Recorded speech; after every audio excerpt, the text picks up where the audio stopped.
अस्सलाम वालेकुम। I hope आप लोग खैरियत से होंगे। एग्जामिनेशन स्कीम 2025 आज का एक हैपनिंग इवेंट, इवन दो बड़ा एक अजीब टाइम के ऊपर आई कैप ने ये नोटिफाई किया। थोड़ा सा वेट कर लेना चाहिए था। स्टूडेंट बड़े ही परेशान है और मुझे बार बार मैसेजेस आए थे कि सर हमें एक डिटेल्ड व्यू चाहिए कि क्या होने वाला है, हम कौन सा पेपर, ये फलां पेपर अटेम्प्ट करें ना करें। एक एम्बिगिटी बन चुकी है और ये आई कैप ने एम्बिगिटी कुछ क्रिएट की है। मैं कोशिश करूंगा इस वीडियो के अंदर आपको स्टेप बाय स्टेप हर एक स्टेज वाइज आपको बता दूं किस स्टेज में क्या एक्सपेक्टेड होने वाला है। वो बच्चे जिनको याद होगा, मैंने 2 जनवरी 2024 को एक वीडियो बनाई थी अब मेरे इंस्टाग्राम हैंडल के ऊपर, अभी तक वो मौजूद है, 2 फरवरी 2024 को, जिसके ऊपर मैंने बताया था कि आई कैप एक नई एग्जामिनेशन पॉलिसी बनाने वाला है। उस वक्त काफ़ी सारा क्रिटिसिज्म भी आया था कि भाई अभी जब आएगी तब देखेंगे, अभी से बच्चों को क्यों परेशान किया जा रहा है, जैसे छोटे काके हैं दूध पीते परेशान हो जाएंगे। ये आपकी एग्जामिनेशन पॉलिसी है, थोड़ी सी शफलिंग है, इसमें कोई ज़िंदगी मौत का तो मसला नहीं है। तो इसलिए उस वक्त भी बहुत से लोगों ने यकीन नहीं किया, कुछ ने कहा जब आएगी तब देखेंगे, अभी तो कौन सा कुछ होने वाला है। But I was in that meeting और बहुत सारे टीचर्स थे, बड़े बड़े कॉलेजेस के सब टीचर्स वहाँ पे मौजूद थे। डिफरेंट आई कैप की तरफ से प्रेजेंटेशन हुई थी। आई कैप ने मेक श्योर किया था कि जितने भी स्टेक होल्डर्स हैं वो उनको पहले से बताए कि हम लोग क्या प्लान करने जा रहे हैं। और वहाँ पे कुछ ऑफिशियल्स थे जो बड़े ही मोटिवेटेड थे कि हमने ये लॉन्च करना है, जिसकी बेसिस के ऊपर मैंने वीडियो बनाई थी कि आई कैप ये काम करेगा। सो फाइनली आज आपके सामने एक फाइनल ड्राफ्ट अवेलेबल है।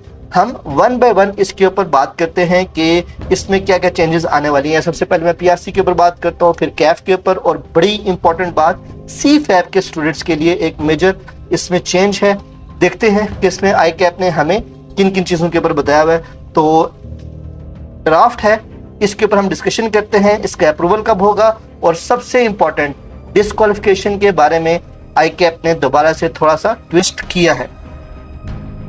हम लोग सबसे पहले बात स्टार्ट करते हैं पीआरसी से। एंट्री रूट्स के बारे में कोई चेंज नहीं है। जो पहले एंट्री रूट्स थे अभी भी एंट्री रूट्स वही हैं। जो सबसे पहला चेंज आया, टोटल नंबर ऑफ पेपर्स आपके 21 से कम होके 18 हो गए हैं। उस वक्त पहले जब हमें कम्युनिकेट किया गया था तो उस वक्त एक प्लान दिया गया था कि अप्रॉक्सीमेटली 17 पेपर्स किए जाएंगे, बट उन्होंने अभी 18 पेपर्स वो सजेस्ट कर दिए हैं पॉलिसी के अंदर। वन बाय वन मैं बताता हूं कि कौन कौन से पेपर हैं, किसको मर्ज किया, क्या नया ऐड किया, किसको मॉडिफाई करेंगे। सबसे पहले अगर हम पीआरसी की बात करते हैं तो पीआरसी के आपके पास अभी करंटली 5 पेपर हुआ करते थे, इन्होंने इनकी जगह 3 पेपर कर दिए हैं। इंट्रोडक्शन टू काउंटिंग या पीआरसी 1 कहलाएगा, क्यूएम वहीं पे मौजूद है। इकोनॉमिक्स और जो आईटीबी का पेपर था इसको अब मर्ज कर दिया गया है। थोड़ा सा पेपर ये बड़ा हो जाएगा, लेकिन इकोनॉमिक्स और आईटीबी, इसका मतलब ये हुआ कि ये तो 4 पेपर्स थे, उनको मिला के 3 बनाया। जो एक पेपर मिसिंग है वो है बिजनेस कम्युनिकेशन एंड राइटिंग का। इसमें आई कैप ने बताया कि वो एक नया मैकेनिज्म लेके आएगा उसके लिए। पेपर तो खत्म कर दिया, बट वो चाहता है कि बच्चों की टेस्टिंग हो, क्योंकि वो चीज़ें ज़रूरी हैं। रिपोर्ट राइटिंग, कंप्रीहेंशन बड़ी इंपॉर्टेंट है।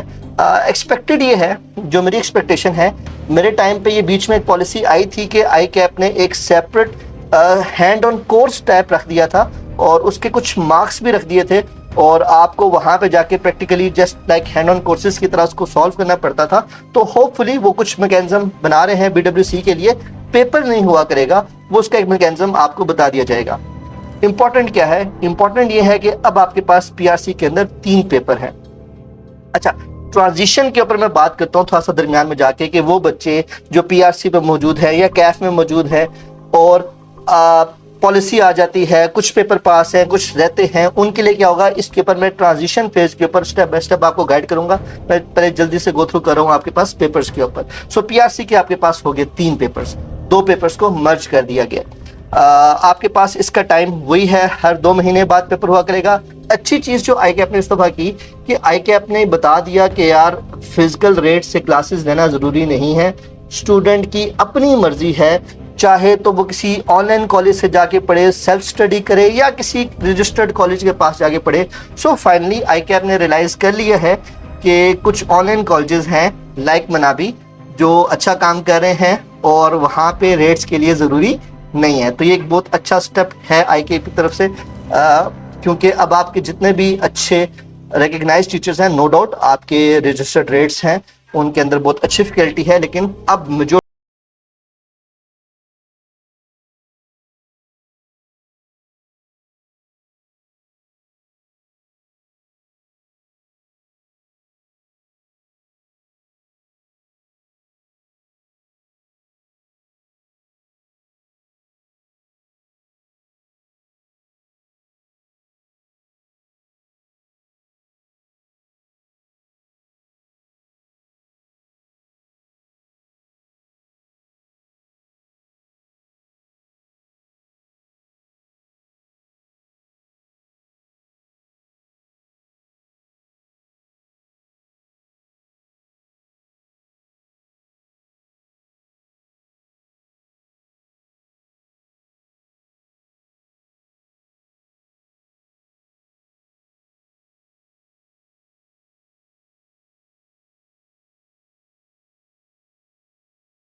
ऑडिट के साथ मर्ज करके हमें पढ़ाया जाता था और ठीक ठाक एक बड़ा पोर्शन था, इंटरेस्टिंग था।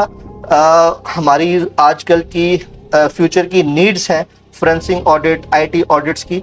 तो मैं स्पेकुलेट कर रहा हूँ, मैं असेस कर रहा हूँ, मैं प्रिज्यूम कर रहा हूँ, ये ICAP ने अभी नहीं बताया, मेरी असेसमेंट है कि वो उससे मिलता जुलता एक पेपर होगा जिसके अंदर थोड़ा सा वो टेक्नोलॉजी को, आईटी ऑडिट्स को और उससे एसोसिएटेड कुछ चीज़ें इस कोर्स का पार्ट बनाएगा। एक अच्छी चीज़ है आपके नॉलेज के लिए, आपके प्रोफेशनल ग्रोथ के लिए। तो ये एक अच्छा होगा, जब आप फर्म में जाओगे तो इसका आपको वहाँ पे फायदा होगा। तो मेरे हिसाब से तो ये एक एडिशन अच्छी है, बशर्ते कि इसका जो कोर्स कंटेंट है वो भी तगड़ा हो। दूसरा paper business law corporate law combine हो गया।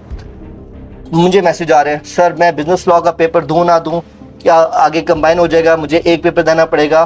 बेटा पॉलिसी अभी इम्प्लीमेंट नहीं हुई, ये पॉलिसी जाके इम्प्लीमेंट होगी आपकी 2025 के अंदर। डिटेल में बताता हूँ उसके ऊपर भी।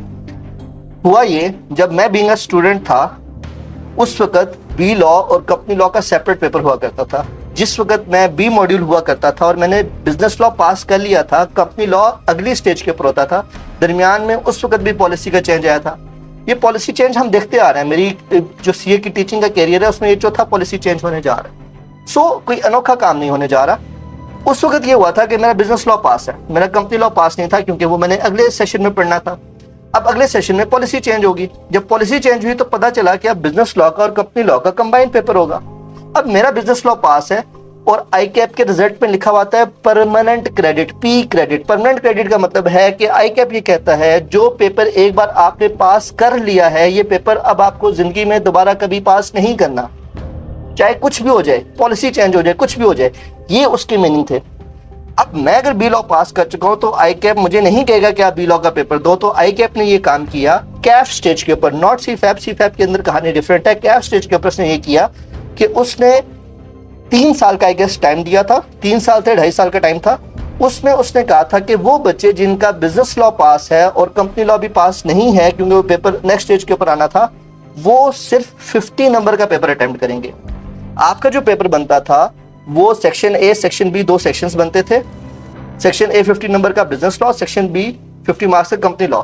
जिस बच्चे का बिजनेस और कंपनी लॉ पास नहीं है उसको तो मसला नहीं है, वो तो पूरा पेपर अटेम्प्ट करेगा। लेकिन जिसका बिजनेस लॉ पास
प्लस 1 ईयर हो जाएगा अगर आपके 2 पेपर रह गए। इसका मतलब क्या है? इसका मतलब ये हुआ है कि आई कैप ने फाइनली ये अनाउंस कर दिया है कि वो डिस्क्वालिफिकेशन खत्म नहीं कर रहा। जो पहले एक ड्राफ्ट पेश किया गया था या हमें एक गाइडेंस मिली थी, एक स्मेल आई थी मुझे परमानेंट क्रेडिट खत्म होने की, कि डिस्क्वालीफाई कोई नहीं होगा, चाहे सारी जिंदगी पेपर देते रहो, लेकिन परमानेंट क्रेडिट खत्म हो जाएगा। इसका मतलब था कि वो एक कहानी थी कि अगर किसी बंदे ने एक लेवल के पेपर सर्टेन टाइम तक पास नहीं किए तो उसको दोबारा से सिर्फ वो पेपर देना, वो लेवल देना पड़ेगा, सारा सीए डिस्क्वालीफाई नहीं होगा। तो आई कैप ने अपनी पुरानी बात के ऊपर कायम रहा, डिस्क्वालीफाई होंगे, लेकिन उसने क्या काम किया, उसने नंबर ऑफ अटेम्प्ट्स आपको बढ़ा दी है। तो आपको 5 साल का इनिशियली टाइम उसने दे दिया सिर्फ कैप के अंदर। अच्छा, अब सर वो बच्चे जो ऑलरेडी थे, जिनको लग रहा था कि अगली अटेम्प्ट के बाद वो डिस्क्वालीफाई हो जाएंगे, तो अगली अटेम्प्ट से पहले पहले अगर ये पॉलिसी लॉन्च हो जाती है, अगली अटेम्प्ट से मतलब मार्च 2025 के बाद अगर ये पॉलिसी लॉन्च हो जाती है, तो वो बच्चों को एडिशनल टाइम मिल जाएगा। ट्रांजिशन पॉलिसी अभी नहीं आई, ट्रांजिशन पॉलिसी अभी आएगी। इंपॉर्टेंट क्या है अब इसमें? इंपॉर्टेंट ये है कि वो बच्चे जो अभी ऑलरेडी कैफ के अंदर है, कुछ पेपर पास कर चुके हैं, कुछ पेपर पास होने हैं, पॉलिसी कब इंप्लीमेंट होनी है, आई कैप ने अभी इसके बारे में फाइनल कुछ वर्डिक्ट नहीं दिया। ये एडकॉम के जो चेयरमैन हैं उन्होंने आज ये डॉक्यूमेंट हमें फाइनल इशू तो किया ड्राफ्ट का। अब मैं आपको इसका पूरा प्रोसेस समझा देता हूँ होता क्या है। बेसिकली ये ड्राफ्ट फाइनल हो गया है, आई कैप इसके ऊपर एग्रीड है। अब इसके अंदर कुछ चीज़ें और ऐड होंगी, कुछ क्लैरिफिकेशन इसके ऊपर मजीद आएगी, कोर्स कंटेंट के ऊपर बात होगी, ये जो टॉपिक्स या सब्जेक्ट्स ऐड किए हैं। उसके बाद पॉलिसी तब तक इम्प्लीमेंट नहीं हो सकती जब तक ये नेशनल असेंबली में एज अ बिल पेश नहीं होगा और उसके बाद गवर्नमेंट उसको अप्रूव नहीं कर देती। इसका मतलब ये हुआ कि ये आई कैप ने अपनी तरफ से काम पूरा कर लिया है, वो इस पॉलिसी के ऊपर श्योर है। अब नेक्स्ट स्टेज के ऊपर इसमें फर्दर कुछ चीजें ऐड अप करके या कुछ अमेंड करके उसने इसको गवर्नमेंट के पास भेज देना है फॉर अप्रूवल। हो सकता है गवर्नमेंट का अप्रूवल 4 महीने में होता है, 5 महीने में होता है, 6 महीने में होता है। गवर्नमेंट अगर हमारी कुछ परेशान है, कुछ चेंज होती है, ये काम लेट भी हो सकता है। कोशिश इनकी ये है कि ये 6 मंथ के अंदर अंदर ये पास हो जाए। इसका मतलब ये हुआ कि जो आपके पास मार्च 2025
पास कर लो या कैफ पास किए हुए 2 साल गुजर गए हैं, उसके बाद मैं आर्टिकलशिप ज्वाइन करूंगा, मैं इमीडिएटली कैफ पास करने के बाद आर्टिकलशिप ज्वाइन नहीं कर रहा, तो फिर मुझे ये 4 पेपर पास करने के बाद या 2 साल का टाइम गुजर जाएगा, मुझे 3 साल की आर्टिकल्स पूरी करनी पड़ेगी।